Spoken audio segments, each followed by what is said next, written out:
Hello and welcome to Talk Ag to Me, the podcast dedicated to improving ag literacy around the globe. I'm your host, Brennan Black. First of all, before I jump into today's episode, I'd just like to apologize. I know I haven't had an episode out in the past couple weeks. 2 weeks ago, I was just insanely sick. I could hardly get out of bed, and when I could, my voice was just not to the quality I was hoping it would be to record, but that's water under the bridge. And then last week, we had our Tulare County Fair, and I was just super busy with that. I was hoping to live stream that and kind of get you guys a good look at how our fair looks, but it just didn't end up happening. I was trying to manage going to school and going to fair and working with my animal and trying to get all that worked out, so it just kind of didn't work out in the way I was hoping it would, but that's all right. And speaking of fair, that leads me to today's topic for this episode. But before I begin that, I'd also like to give a couple announcements. First of all, I think I talked about it before, but my friend Hunter Seymour and he's been on this show before, he's a good friend of mine. We're going to start a second podcast, and we haven't really decided on a name yet. We haven't really decided on a logo or a schedule or anything like that. We're thinking it's just going to kind of be whenever we want to do it. We're going to live stream all the episodes, and it's going to be mostly about just American culture. Not so much conservative politics like a lot of my friends think it's going to be. It's mostly just American culture overall, country music, agriculture, where we started as a nation and where we are now, and comparing American politics with other countries, and just a lot of political issues like the whole Nike ad issue is one we're going to want to tackle pretty soon.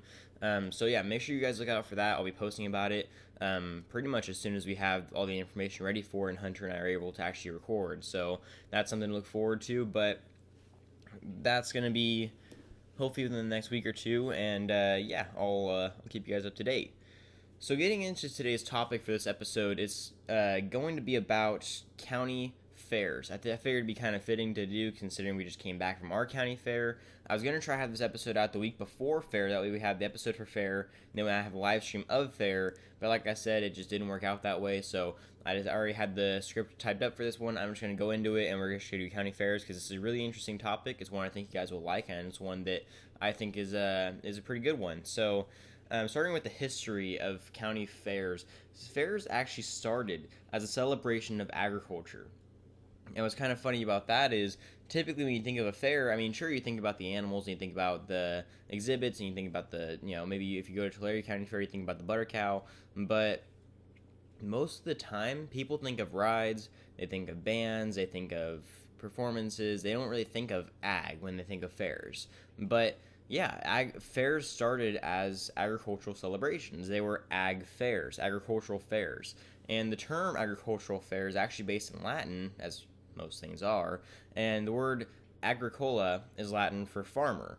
And the Latin word for fair is feria, which means free day or holy day. I know I probably didn't pronounce those with the proper accents, but forgive me, I'm white. So if you think about it, agricola combined with feria, it's farmer's free day or farmer's holiday.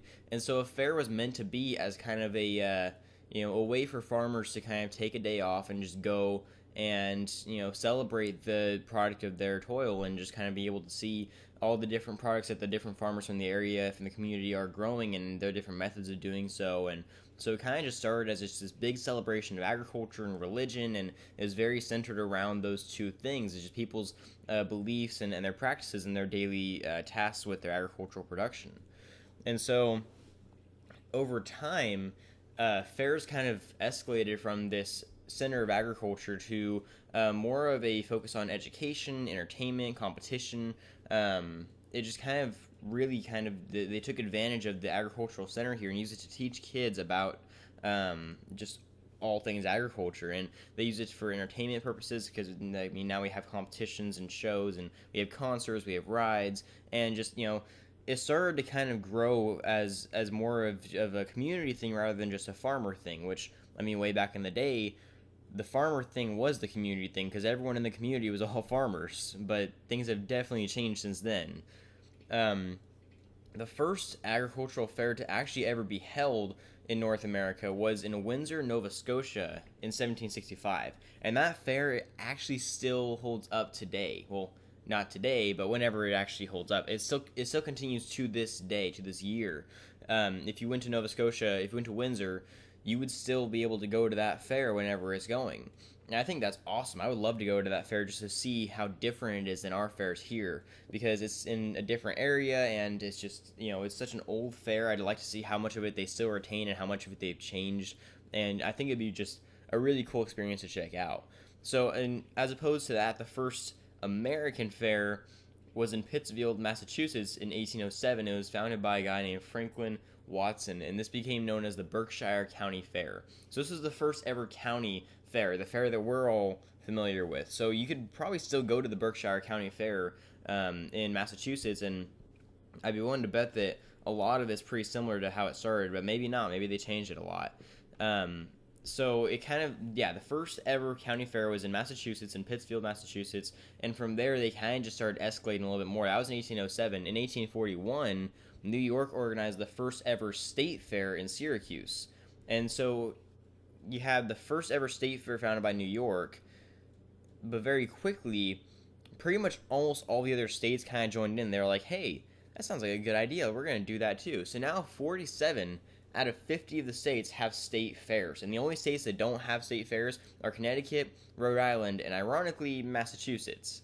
So the same place that had the first ever county fair also does not have a state fair. I'd be willing to bet it's just because those states are pretty small. I mean, if you have those three states, which are three of the smallest states in the entire country, they're probably just, they could probably walk, no, maybe not walk, but drive a couple hours out into another state and go to their county fair or their state fair. But yeah, no, I'd be willing to bet that that's why they don't have state fair, just because they're not big enough to have a full state fair, because their county fair is probably about the same size as their state fair would be, just because they're so small. But yeah, no, it's crazy to think that almost all the states have state fairs, and it started out as like this very, very small localized thing in New England.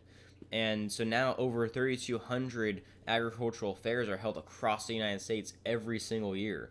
And it's just kind of crazy to think about, because 3,200s, I mean, if you think about it, how many counties there are in the United States, I don't have that number on me, but I'd be willing to bet that a majority of counties have fairs in the United States, just because county fairs are a big celebration. People love county fairs, and we'll kind of get into that a little bit more later too.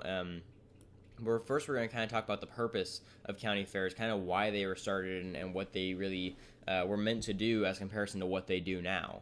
So, as we kind of said earlier, county fairs were meant to be a celebration of agriculture, mostly religiously based, and they had like their services and stuff. And even today, it's still a thing at Artillery County Fair on Sunday. They have a church service, or I don't know exactly. They call it the blessing, I think, is what they call it at Artillery County Fair on Sunday.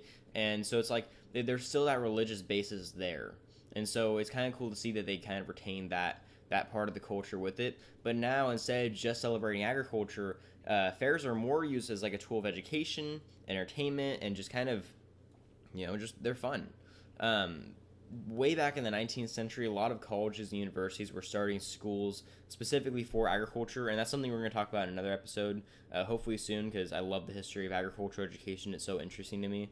But we're going to talk about that in another episode. But as these colleges and universities started these ag schools, they needed somewhere to kind of take their students to teach them about agriculture besides just out in the fields. And so these fairs were kind of a good opportunity for these students to really learn about agriculture and all the new sciences that were being discovered, because fairs were kind of the place that all the farmers went to show off their new fancy stuff. They showed off new technology that was being invented. They showed off new methods of agriculture that they were trying. They showed off all kinds of new things that people hadn't really tried yet, because they wanted to show that they were the best farmer around. They were exhibiting their new methods and new studies of growing food. And so these schools kind of took advantage of that, and so they learned and they kind of made their own projects based off of that, and they brought their projects to the fair, and they kind of became this big cycle of making each other better until agriculture just started skyrocketing in its progression. And I think that's kind of the positive byproduct of all this, just fair exhibits and stuff. You could kind of look at other people's projects and make your own project based off of that, and other people can look at your projects and make their own project based off of that, and then it goes in this big cycle, and all it does is make agriculture better. It definitely can't make it any worse. But not long after these schools kind of started taking fair as an educational tool, a lot of the youth groups kind of started doing the same thing. So Grange, 4-H, Future Farmers of America, or FFA, they started disseminating the latest information on husbandry and careers in agriculture, and they were learning about the fundamentals of agriculture in ways that they could never learn about it before. I mean, if you look at pretty much every fair today, there's some kind of show or there's some kind of exhibition, some kind of competition that 4-H and FFA members can participate in. And the entire purpose of it, I mean, yeah, you can make money, but the entire purpose of it really is to teach these kids about agriculture on a very, very, very basic level. They're not growing a 2,000 acre field. They're raising one steer. They're raising one pig. They're raising one sheep. They don't have a herd of 200 head. They have a herd of 2. And, it kind of just gives them a very small scale look at how agriculture is supposed to work and how the market is supposed to look.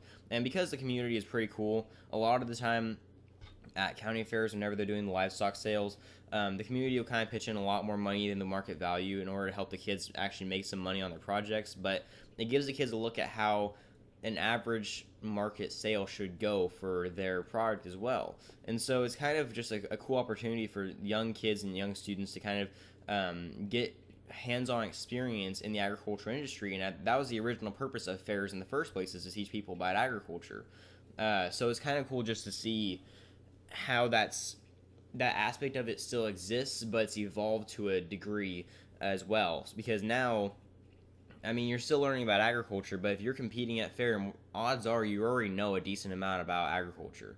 I mean, I know I didn't. I know there's a lot of kids that didn't. They just show an animal just because they want to show an animal, and they end up learning stuff along the way. But there are a lot of kids that show animals because their parents own ranches or dairies or some kind of agricultural practice, and so they already know a decent amount, and that's fine. But it still teaches them their responsibility. It still teaches them hard work, and it still teaches them how to market themselves and their product. And I think that's also a very useful tool. And today, I mean, the competition aspect of it has gotten insanely large. I mean, we have livestock shows with kids buying extremely expensive animals and traveling all over the country. Sometimes in other places just to show off these animals, just to exhibit these animals, not even really to learn about the processes of them. And whether or not it's a good thing is a whole another topic. But fairs kind of encourage this. The county fairs are the final, for most of the time, is the final drive for most of these kids and their projects. They take them to the county fairs to sell them off and say goodbye to their animal and get going on to the next one. And so it's kind of a unique opportunity for most students. But this competition, I think, is a good thing because it also encourages students to work harder with their animals and to learn more about them in order to actually be able to do well. And it's not just animals. I mean, there's other projects you can do. You have crop science projects, you have agri-science projects, you have all kinds of different projects. I mean, at Tulare Fair we have an ag mechanics competition where we have ag mechanics students that work on projects. They can create barbecues or trailers or other equipment, and they can submit it into the fair as a project, and they can have it judged and evaluated and see who created the best project. A good friend of mine, actually, the younger brother to our co-host Abby Prinz, Ari, ended up winning one of these contests. And it's kind of cool that it gives not just the animal kids or not just the crop kids or not just the typical ag kids an opportunity to win. It gives kids of all different career choices and all different paths of life an opportunity to really excel. There's a photography contest for mostly 4-H, but I think FFA students can do it as well. There's art contests. There's all kinds of different stuff. Some fairs have like jam and jelly contests and handcrafts, baked goods. I mean, they have so much to do at fair that you can compete for in order to prove that you know what you're doing and that you're working hard and that you're trying to learn. And that's kind of the big picture of all of it. I mean, yeah, you're in there for the ribbon and the plaque, but you're also in there to learn and to try to be the best there is, because you're trying to mimic agriculture as a whole and the agricultural industry as a whole. You're trying to be the best. And so I think that a lot of people kind of get away from that whenever they're talking about fair. They talk about how dangerous the competition is. I think the competition is a good thing. It's mini capitalism at its best. So, but that's a whole nother issue. We're kind of just trailing off a little bit here, but that's the general purpose of fair now, is just education. Education is teaching kids about what they're doing and why they're doing it, as opposed to the original purpose of the fair, just go over and look at other people's crops and look at other people's animals and seeing how they're doing. And celebration of ag is definitely by no means a bad thing. It's just, I think that where fair is at now, as opposed to where fair was at back when it got started in the 19th century, is a very, very big jump and positive, and very much a positive jump in my opinion. But fair is little more than just education these days. A lot of it is entertainment as well. A lot of fairs have musical entertainment. They might have a live band, most of them being country bands, depending on where you're at. I know at our county fair this last week, we had Clay Walker there. Fairs have all kinds of different people. They have, radio stations will go out there and they'll go to the fair. You have news stations out there. You have just circus performers, comedians, magicians. They have all kinds of crazy people out there trying to keep you guys entertained and trying to keep you guys wanting to come back for more. They have giant rides like you see at Disneyland, just not as cool as at Disneyland. Giant Ferris wheels, and they have giant roller coasters and zero gravity machines, and it's crazy. They have so much at fair, and not to mention the food. I mean, there's so much to keep you entertained at fair, but it also depends on which fair you're going to. I mean, all across the country, there are different fairs. Some are huge, some are really small. Some states have a lot of fairs, some states don't have very many fairs. It all just kind of depends. But no matter where you go, fair is something that a lot of people enjoy. But every fair is also unique. I mean, just talking from the showing aspect, there are some fairs that allow you to show animals that other fairs can't. I mean, for example, Alaska, you can show reindeer in Alaska. That is one of the coolest things I've ever heard of in my life. I would love to show a reindeer. I was talking to a friend of mine, I guess you could call him a friend, a guy I met from Alaska when we went to National Convention in Indiana last year, and he shows reindeers. I thought that was the coolest thing ever, which maybe he was just messing with me, but I'm pretty sure he was serious. And so we always used to joke around with him saying that he showed penguins instead of chickens because we show chickens here, but I don't think that's a thing. I think they do show reindeers though. Some fairs allow you to show turkeys while others don't. I mean, Tulare just started showing turkeys not too long ago. There are some fairs that allow you to show llamas and others don't. Our fair doesn't allow you to show llamas, but I've been to fairs where you can show llamas. I mean, every fair is unique and different in their own way, and I think that's why it's so special to people that they take a lot of pride in their own fairs, their own homes, because their fair is special to them for whatever reason it may be that other fairs can't give them. And that kind of transitions into the third point I kind of wanted to get into here, and that's really the culture of county fairs. I mean, when you think county fair, you get excited most of the time. Everyone knows what a county fair is. Everyone gets excited about county fairs. And pretty much for good reason. I mean, as we kind of talked about at the beginning of the episode, county fairs were meant to be like holidays. I mean, people like to get off work, people like to get off out of school, and they go to these fairs and they get to have fun with their kids or their friends. Fair was just a good time for everyone to be able to relax and just, take a load off of their busy schedule and hard life at the time. And fair was just kind of a good way to just, enjoy some good time with your community. Some fairs are longer than others. Some fairs only last a few days like ours. Some fairs last 2 weeks. I mean, ours used to last 2 weeks. And, you have some schools that let kids off for only opening day, the day that fairs, the day the gates open at fair, and that's called Fair Day, and it really should be a holiday, but some schools say it isn't, but whatever. Fair Day is such a big deal. Everyone looks forward to Fair Day because they get off school and they get to go watch the parades and they get to go ride the rides and they get to go eat the food, and it's such a cool thing. And some schools even let the kids off for the full week of fair if their fair is a week long. It just depends on where you go. But I think the reason everyone loves fair so much is just there's such a nostalgia with fair. Like, when you think fair, you already have pictures of things in your mind. Fair is so iconic. It has so many memories. I mean, you have funnel cake, you have churros, you have rides. I mean, you go on roller coasters, slides, or maybe when you were a kid, you go on the carousel a lot, or the fun house, or the mirrors, and, everything is so much fun. And they have, like, the livestock sales, and you can go see the animals, and I know at Tulare County Fair, we have a sculpture of a cow and a farmer, and it's called Buttercup, the butter cow, and it is the coolest thing. I love seeing the butter cow. Everyone loves seeing the butter cow. At our fair, they have all kinds of museums and exhibits at our fair. When you're a teenager, you could go on a date at the fair. Fairs are great places for dates. I wouldn't know. I've never gone on a date at the fair, but I've been told. Fair just has such iconic memories and such nostalgia to it that everyone loves going to the fair. I know this year while I was walking around, I was talking to a friend of mine, and he's like 3 or 4 years younger than me, and we were looking at they have this exhibit at the fair, I guess you call it an exhibit, and these firefighters teach kids how to, basically what their job entails. They talk about firefighting and preventing forest fires. It's a Smokey the Bear exhibit thing, and then they cut off a piece of wood and they brand it with the Smokey face and they give it to you. And that was the coolest thing as a kid. Every year I went to the fair, I got myself a piece of wood with Smokey's face on it, and that was like such an exciting experience. And every year I looked forward to that at fair because my siblings were always showing, and so I would always go ride the rides, and I go hang out with my friends, and I come back and check on their cows, and I come back and I would get my little piece of wood. My mom would always take me over to go see that Smokey the Bear exhibit, and it was always so exciting. And I haven't been back since I was probably, I don't know, 10 years old. I might have been a little older than that. Maybe I was like 12, but I was little. And I went back for the first time this fair. I didn't actually go get a piece of wood, but I went over and checked it out with a friend of mine. He was 3 or 4 years younger than me, and he was talking about how when he was a kid, he loved going there every year, and he loved getting that piece of wood every year. And I was like, huh, he had the same childhood I did just 4 years later. And it's kind of just crazy because, like, we had that same experience, and we both felt the same nostalgia for that, just that memory of being to go there every year and getting that piece of wood and how exciting that was.